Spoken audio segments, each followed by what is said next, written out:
সেহরিতে মুখে রুচি নেই, আলুর ঝোল দিয়ে মুরগির কারিটা একবার ট্রাই করে দেখতে পারেন। নিমিষে প্লেট খালি হয়ে যাবে, আমি শিওর।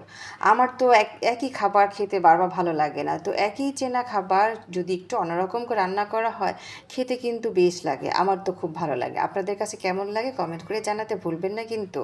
প্রথমে আমি মুরগির মাংসটা ভালো করে ধুয়ে পরিষ্কার করে নিয়ে এখানে লবণ, মরিচ, হলুদ মেখে আধা ঘন্টার মতো রেখে দিয়েছিলাম। তারপর সুন্দর করে ব্রাউন কালার করে ভেজে নিয়েছি। একই রকম করে আলুর টুকরোগুলো ভেজে নেব। তারপর আমি এখানে একটু ঝাল ঝাল করে ঝোল রান্না করব।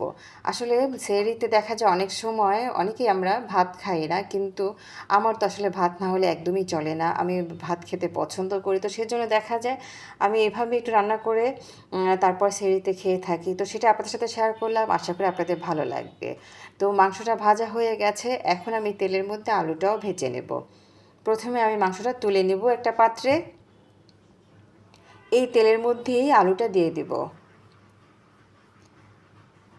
আসলে সেহরিতে দেখা যায় এখন আলাদা করে রান্না করতে হয়, যেমন আমরা সন্ধ্যা রাতে কী খাবো আর সেহরিতে কী খাবো, দেখা যায় একই খাবার সন্ধ্যা রাতেরটা সেহরিতে খেতে আর ভালো লাগে না। তখন এরকম যদি একটু এদিক সেদিক করে রান্না করা হয়, খুব খেতে কিন্তু ভালোই লাগে।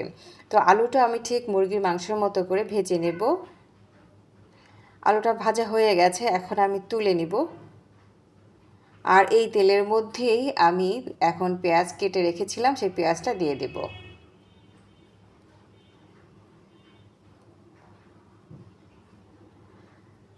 এখানে আরেকটু তেল দিয়ে দিব। আর পেঁয়াজটা ভালো করে ভেজে নিয়ে এর মধ্যে একে একে বাকি মশলাগুলো আমি অ্যাড করে নেব। এখানে আমি কয়েকটা তেজপাতাও চিড়ে দিয়েছি পেঁয়াজের সাথে। দিয়ে দেব পরিমাণ মতো লবণ। যে কোনো খাবারে যদি লবণটা ঠিক মতো না হয়, খেতে কিন্তু একদমই ভালো লাগে না। এখানে কয়েকটা দারচিনি, এলাচ, লংও দিয়ে দিয়েছি। সাথে কিছুটা নেড়েচে লবণ দিয়ে দেব। তারপর দিয়ে দেব আদা রসুন বাটা। আসলে রান্না তো সবাই করতে পারে, তারপরও এক একজন রান্না এক এক রকম হয়। আর যদি একটু ভিন্ন রকম হয়, খেতে দারুণ লাগে। আমার তো বেশ লাগে। আমি অবশ্য অনেক আপুদের রান্না ট্রাই করি বাসায়, আমার যেটা ভালো লাগে। তো সবার রান্নাই আসলে ভালো। তারপরেও যদি একটু এদিক সেদিক হয়, খেতে কিন্তু বেশ। এই যে আমি আদা রসুন বাটাটা দিয়ে দিয়েছি, এখন ভেজে নেব। এর মধ্যে এখন একটু পানি দিয়ে দেব। তারপর হলুদ মরিচের লবণ তো দিয়েছি, হলুদ মরিচের গুঁড়ো দিয়ে দেব। তারপর ধনে গুঁড়ো দিয়ে দেব।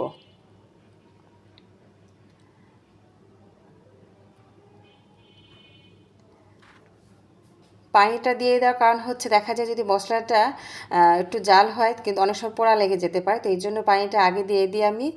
আর এই যে এখন মশলাটা দিয়ে দিয়েছি, আমি তো আমার পরিমাণ অনুযায়ী দিয়েছি, আপনারা আপনাদের পরিমাণ অনুযায়ী দিবেন। আমার রান্নাটা অনেক সময় দেখা যায় অনেক ব্যাচেলার ভাইরা যারা দূরে প্রবাসে থাকে অনেক সময় পারে না, কিন্তু এইভাবে যদি আপনারা একবার দেখে রান্না করেন, আমি শিওর আপনাদেরও ভালো লাগবে। একবার খেলে বারবার খেতে ইচ্ছে করবে।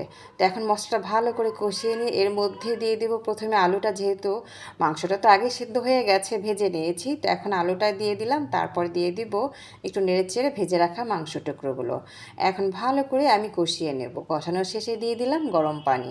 এবার ফুটে উঠলেই কিছুক্ষণ পর নেড়েচেড়ে জিরার গুঁড়ো দিয়ে আমি নামিয়ে নেব। তো এই ছিল আমার সেহরির জন্য আমার চিকেন কারি। আশা করি আপনাদের ভালো লেগেছে। ভালো থাকবেন সবাই।